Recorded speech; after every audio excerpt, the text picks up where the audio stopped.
Nakuletea mada hii ya maana ya kujitambua.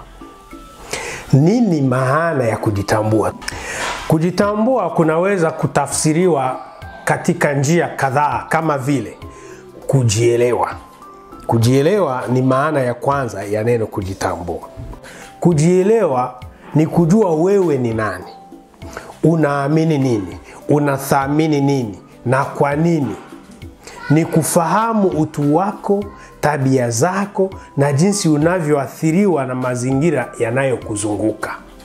Na kujielewa kuna kufanya ujijue kama wewe ni mtoto wa kiume au mtoto wa kike, wewe ni mrefu au wewe ni mfupi. Manake umeanza kujielewa. Kama una vidole vingapi, una makucha, una nywele za aina gani, yani umeanza kujielewa. Hiyo ni nguzo ya kwanza ya neno kujitambua.